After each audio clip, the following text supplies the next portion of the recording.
another 15 minutes at the end on your own doing pranayama or shavasana if you can find the time in your busy schedule.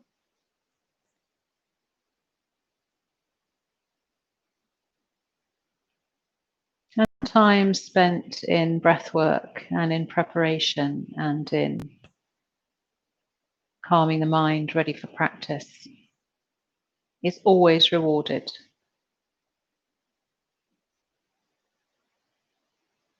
Because we always start from where we are. So if you brought a lot of stress and anxiety with you to the mat, then you have to really work through that at some point on the mat or prior to getting on the mat. And if you're able to divest yourself of all that before you start work, then it's not going to get in the way. You can have a more focused and a more concentrated practice. And that's not to say that you should beat yourself up if you're not able to get rid of whatever it is you bring or not able to push it to one side. Because we all have different things to deal with, particularly at the moment. And it may simply be that one day you have a very focused practice and another day you really, really struggle with distractions. You struggle with what's going on in your mind. But that's okay.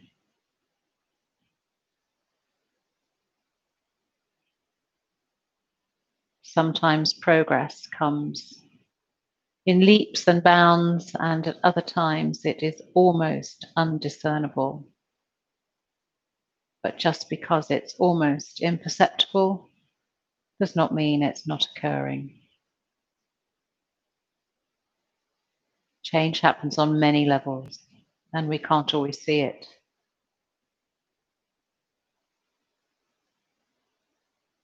So it's 12 o'clock. Welcome if you're joining me live or if you're playing the replay. We're going to begin our practice today in semi-supine. So set yourself up on the mat. Make sure you've got a nice, warm, soft surface underneath you. Draw yourself down to a reclined position. Maybe have a folded blanket under your head if that suits you. A block would be too high, but you might need some support for your head. Relax your shoulders into the mat. You can have your hands on your belly or you can have them open to the ceiling, the backs of the hands relaxing onto the mat or onto the floor. Now start to focus on your breath. So this is why hands on the belly may be nice. Because when you take a deep inhalation, you want to make sure that your belly is able to expand. And as you exhale, it draws back in again. So this is to facilitate a deep, deep breath. If your rib cage is to fill properly, if your lungs are to fill properly, your rib cage needs to expand. Your diaphragm drops down and that pushes your belly contents out of the way. So that's the doming we experience in the belly on an inhalation. If you resist that, if you think, I've got to always have a sucked in belly at all times, got to have that flat tummy at all times, then that inhibits your deep breathing. And if you inhibit your deep breathing and you end up shallow breathing, and we can shallow breathe, it's perfectly possible, it's what you do in emergencies. And unfortunately, if you shallow breathe the rest of the time, that tells your body that this is an emergency and it triggers all your stress mechanisms. So it's an old wisdom that you need to breathe deeply, particularly to exhale deeply to get yourself out of stress thinking, to get your body out of stress default position. Next time you inhale, float your fingertips up to the ceiling. And as you exhale, draw them back down again. So just the first couple of rounds, the fingertips come up and hover above the shoulders. When they exhale, they come back down again. So move as slowly as you can take a full breath. This time as you inhale, the fingertips come a little bit further overhead. provided that doesn't stress your shoulders or cause the upper chest to rise or cause an arch anywhere in your back or cause you to lift your chin. You want to keep your chin tucked very slightly. You want to keep your lower ribs tucked very slightly towards your hips. So there's some natural movement in the spine as you inhale and exhale. An inhalation brings some natural extension, and exhalation brings some natural flexion. But we don't want to overarch the back at this stage. We're just warming up. So just keep an eye on that and make sure that there's not a massive arch if you're taking the arms over. And if there is, maybe don't take them so far or work a little bit harder at keeping your ribs tucked. Do one more. And next time you bring your hands down towards your hips, just rest them there. So from here, we're first going to move into Suchirindasana. Hug one knee into the chest and then take the right, we'll go on the right, makes it easier. Take the right knee into your chest. Sorry, I should have said that first. Flex the toes of the right foot so that you're drawing the toes back in the direction of your right knee. So actively flex here and make sure that your little toe flexes just as much as your other toes. To thread the needle, you take your right hand through the gap between your legs and you clasp your hands behind your left thigh. Inhale, and as you exhale, you're going to draw that left thigh closer towards your chest while maintaining an open hip on the right. So the right hip is gently going away from you, the left knee is gently drawing towards you. That's going to give you a big stretch in your right outer hip. Those of you who are more flexible may be able to clasp the shin, but if you do that, make sure you're not hunching the shoulders or throwing the head back or otherwise tensing in the head or neck. Keep active in those right little toes, particularly drawing them back towards the knee. From here, release your grip of the left leg onto your right leg only and stretch your left leg away. You may be able to lift your heel up onto a block if you've got one handy, but you're going to flex both feet really actively and draw the right shin ever closer towards your chest. Again, try not to take strain into your shoulders and upper back. If you've got long arms and you're quite flexible, maybe the inside of that left leg can come towards your left elbow and your right arm reaches round the side. You're going to draw that shin ever closer to your chest. Maybe you can lift your head and neck as well. Maybe you can lift your left foot as well. So this is a variation on Supta Padangusthasana, but you must try and keep that right foot active so that you don't press onto the ankle here.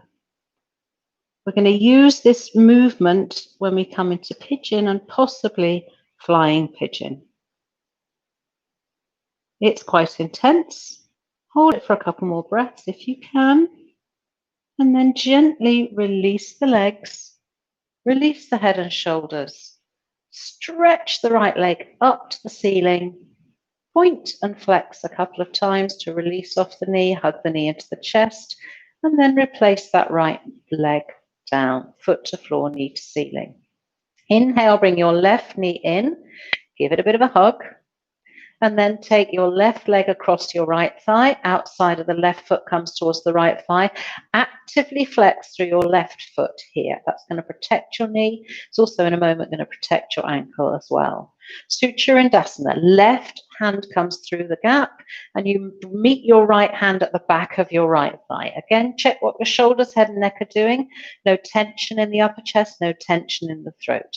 Just gently drawing this thigh towards you, your right thigh, actively flexing your left foot and feeling that stretch in your left buttock and outer hip. Again, you've got the option of wrapping your hands around your shin here, provided that's not going to transfer a lot of tension into your shoulders and your neck. Keep flexing, keep drawing your right knee towards you, your left knee away from you, flexing the foot to protect the knee. Couple more breaths here, feel that stretch. And then you're going to release your hold on the right leg, hold onto your left leg only, and stretch your right leg away from you, flexing the foot. Drawing your left foot towards you, but being careful, really careful not to pull on the ankle. So you need to flex that foot to resist that. Again, you've got the option possibly of bringing the sole of the foot to the crook of your elbow, just like we do baby cradle. We did that last week, those of you who are here on Thursday. Well, not here, wherever you are. Those of you who tuned in on Thursday. So lifting the head and neck, but relaxing the shoulders, flexing the right foot, lifting the heel, flexing the left foot, drawing the shin in towards the chest. Use your breath here. Inhale. Feel as if you're stretching from your crown to your heel. And exhale. One more stretch here. Then gently release the head and shoulders, release the feet. Release the bent legs, stretch it up to the ceiling, flex that foot, then point, then flex a couple of times. Hug that knee into the chest, replace the foot to the floor, draw the other foot in. Open your arms to the side so the palms face the ceiling, drop your knees to the right, take your eye gaze to the left. Then inhale to the center and exhale. Reset. Inhale again, and on an exhalation, drop your knees to the left and your eye gaze to the right.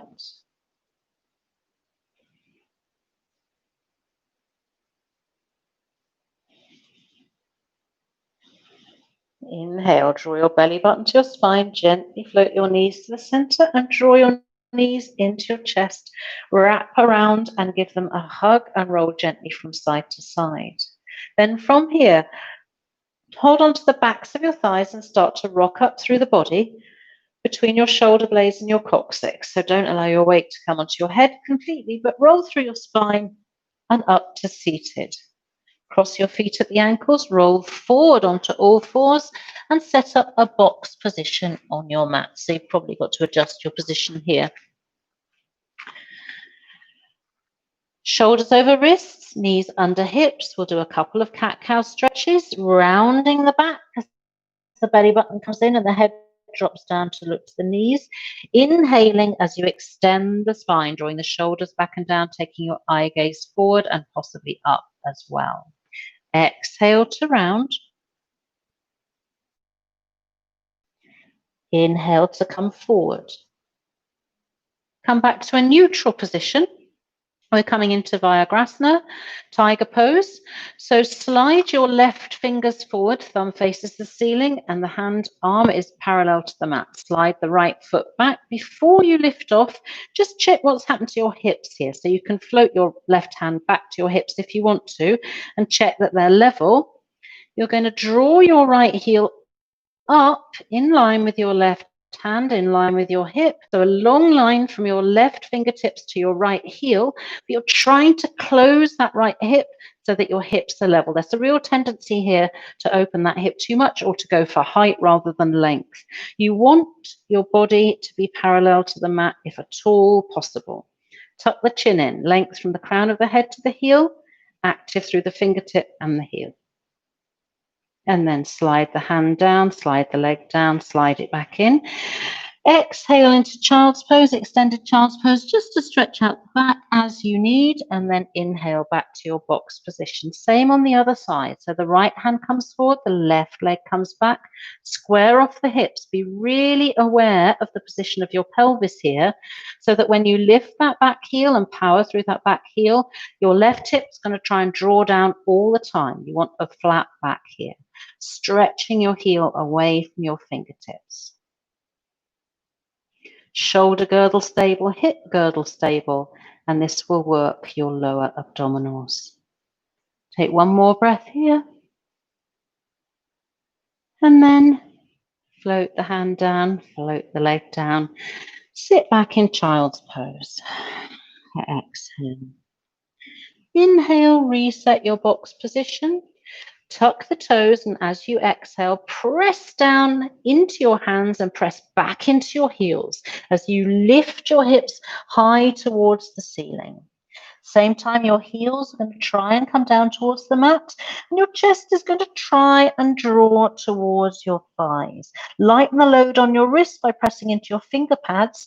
Press down the mounds of your first finger and your thumb, but don't allow your triceps to flare out.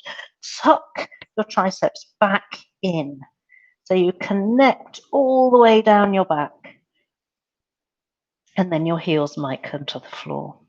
From here, bend your knees, lift your right leg high to the ceiling, and then straighten both legs as you try and get your left heel down towards the mat and your right heel up to the ceiling. Ekapada Adho Mukha Svanasana, one-legged downward facing dog. Now bend the knees and swoop that right knee all the way forward. Bring your weight forward so your shoulders are over your wrists, and bring your right knee down towards your right hand. And now you want your right heel in towards your left hip crease. Ekapada Rajakapotasana, pigeon pose. Press lightly into the fingertips to lift the chest. And if you've got your balance here, you can bring your hands to prayer, but make sure that's not too much for your lower back. Use your fingertips to support otherwise. Bring your left forearm to the mat so it's parallel to the front of the mat. Float your right fingertips up towards the sky, coming into a twist here. And then lightly replace the fingertips on the mat. Reach around with your left hand for the inside of your left thigh and draw that leg all the way round into Ardha Matsyendrasana. So the left toes come to the floor and the left buttock also stays planted on the floor. Too much for the right knee? Extend the right leg. Otherwise, we lift and we lengthen. We're going to twist to the left. So draw yourself up to your full height and then take your right hand across your left thigh, stretch your left fingertips behind. Draw your shoulder blades together, light on those back fingers and look over your left shoulder if you can.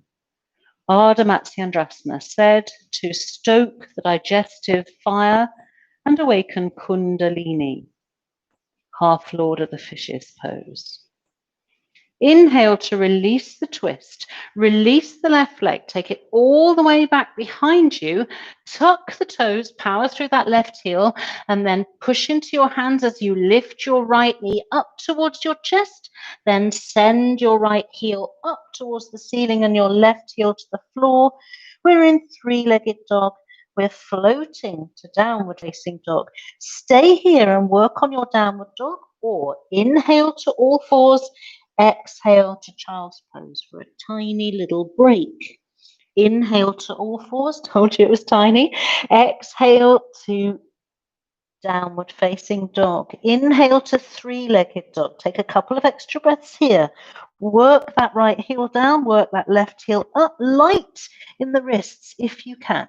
And then bend both knees. Draw that left knee forward so it comes inside your left thumb.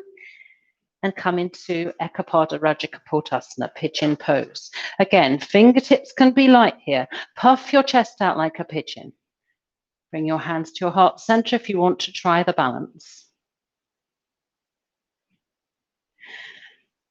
So from here, bring your right forearm to the mat and twist to the left, drawing your shoulder blades together, opening your heart to the sky. And then float your fingertips down to the mat. Reach around with your right hand for your right inner thigh. Draw it all the way around. Press your right big toe into the mat. Press your buttock down. Again, you can straighten the left leg. It's too much in the left knee. Lift and lengthen, and we're twisting to the right. Look over your right shoulder, light in the fingertips. Hand can come across, palm faces away. Take a couple of deep breaths here.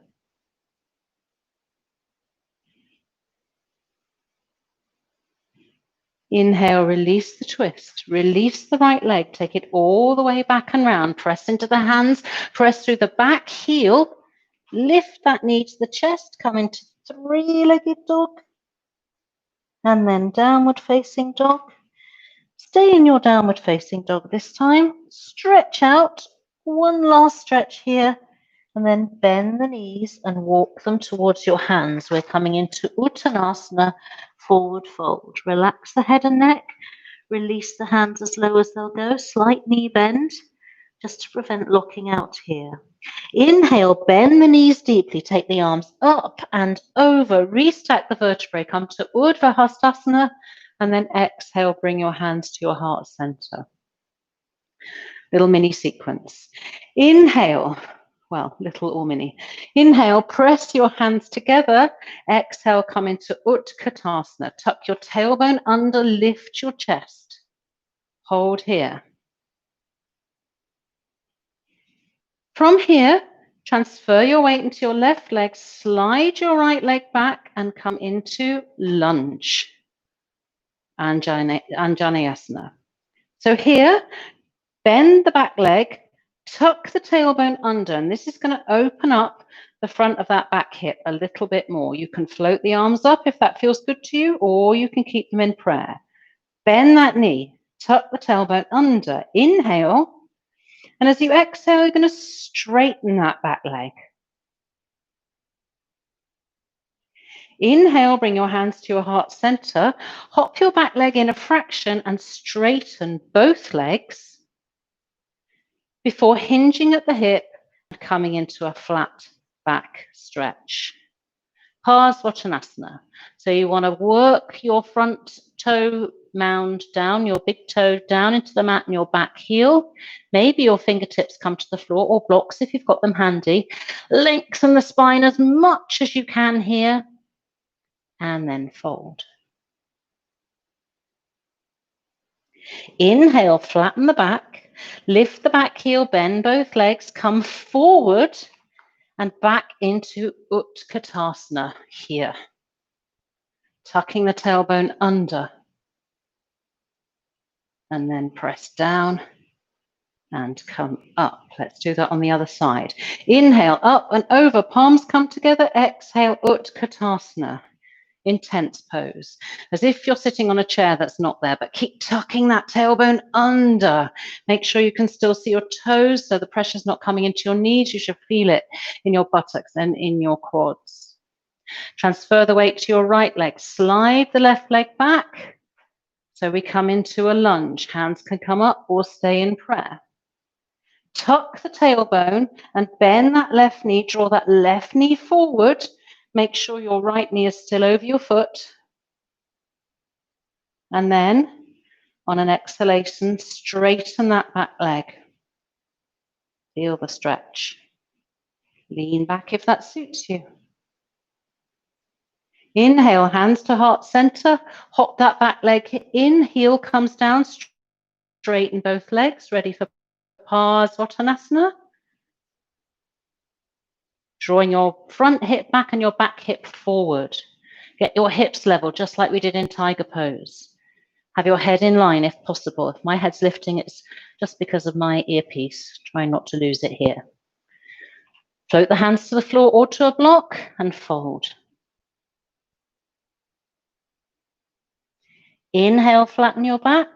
Lift your back heel, bend both knees, draw it forward and come back into Utkatasana. Hold here. Inhale, exhale, rise up. Inhale, and as you exhale, you're going to bring your right leg up. Flex the foot, draw it to your left thigh, and come into standing pigeon. Your option here, if standing pigeon doesn't work for you, is to come into tree pose, in which case the left leg is straight. The right toes can stay on the floor. Otherwise, you tuck the bottom down just like we did in chair pose. You flex the foot just like we did in our warm-up, drawing the baby toe back towards your knee.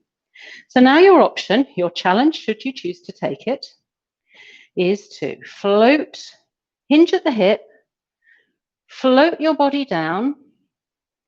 A couple of blocks would be handy here if you've got them. Probably should have said that earlier, but they may still be there from your Parsvottanasana. So you can bring your hands to blocks or you can bring them to the floor.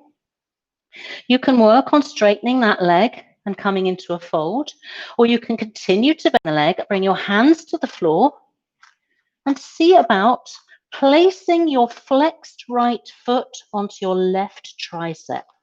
Now that may be completely impossible, but have a go if it seems to be within your reach.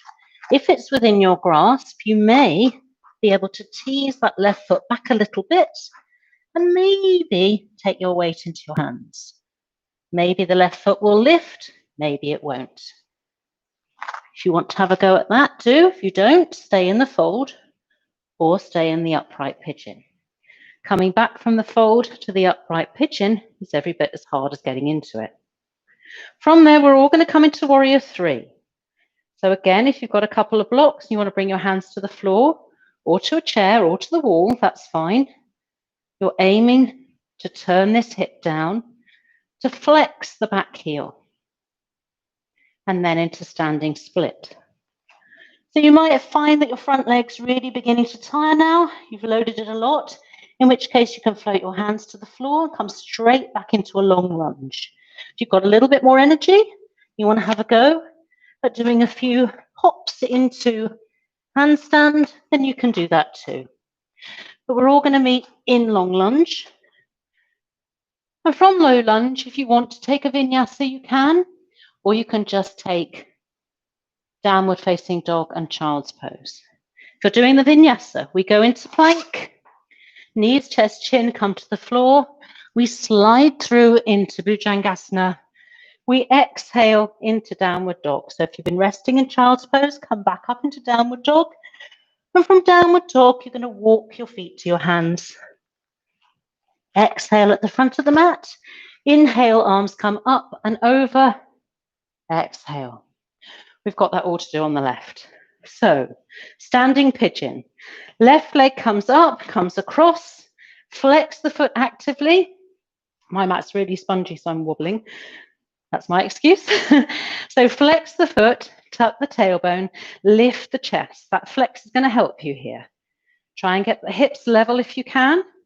Press your hands to your heart center. Low tree is your option, or any form of tree is your option, in which case the standing leg is straight. From here, hinge at the hip and start to bring the hands down. So again, they may come all the way to the mat, they may come to blocks, they may come nowhere near. You may just want to play with your balance there. Keep bending that right leg, or you can straighten it. But if you're trying the flying pigeon, Ekapada Galavasana, you'll need to bend your right leg. Take your weight forward into your hands, flex those toes as they come to your tricep, wiggle that right leg back, and maybe your toes come off for a nanosecond. Keep your head up and your eye gaze forward. Or maybe not. When you're ready to come out of it, press into the standing leg. Come up as elegantly as you can. And we transition into warrior 3. Blocks could be handy, or if you're tiring, just bring your hands to the wall or to the floor and find a long lunge. From here, we go into standing split. Left toes come up, head comes towards knee. You've got the option, those of you who've got lots of energy, you can try a few handstand hops here. And then we all meet in a long lunge. Downward dog if you've had enough. Otherwise, plank, knees, chest, chin.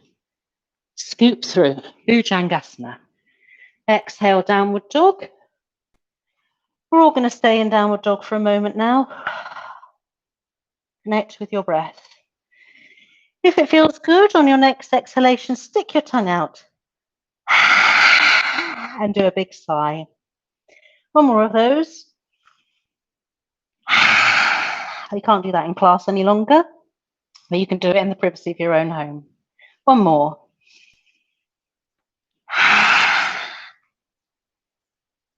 And then inhale gently to all fours, sit back, bring your hands to your heels and rest in child's pose. Well done.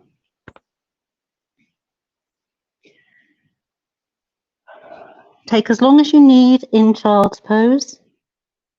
And then we're coming to Shavasana. So come onto all fours, cross your feet at the ankles, roll back over your feet, adjust your position on the mat, or come down to Shavasana any way you can. Softening everything into the mat now. Allow your feet to flop out to the sides. Open your heart to the sky. Let go.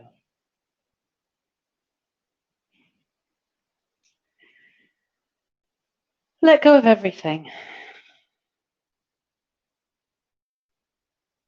So if you tried one of those new poses, something that was unfamiliar to you, and there was quite a lot in today's class that may have been unfamiliar. If you tried it and it didn't work, let go of any disappointment. It doesn't matter. What matters is you turned up for class and you gave it a go. If you did one of those poses, if you did a perfect flying pigeon or a perfect handstand or a perfect whatever else we did, let go of that too, because that doesn't matter either. Yoga isn't about being the best acrobat, the most flexible person, the most strong, bendy, supple, tough, dynamic person on the planet. None of that matters.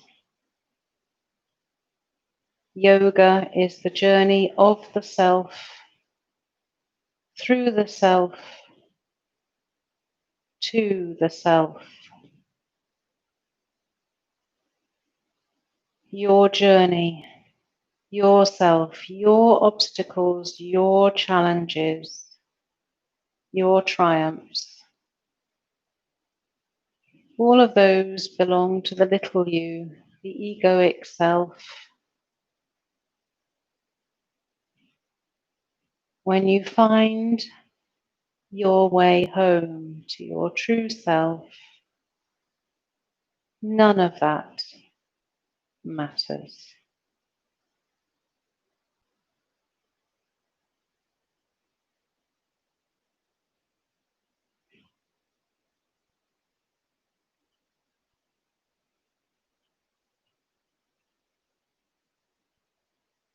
Watch the breath. That same breath,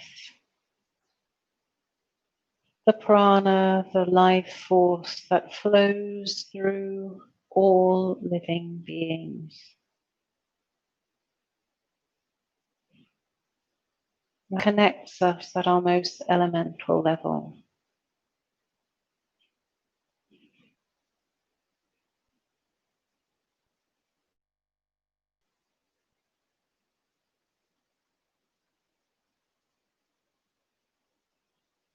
Enjoy the experience of being alive,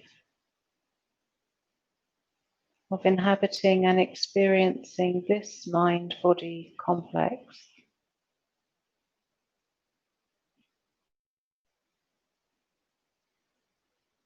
In corpse pose, we rehearse letting go of that, as one day we surely must.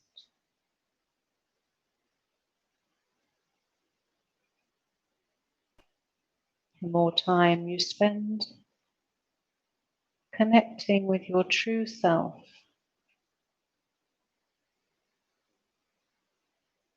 the more prepared we are for that day.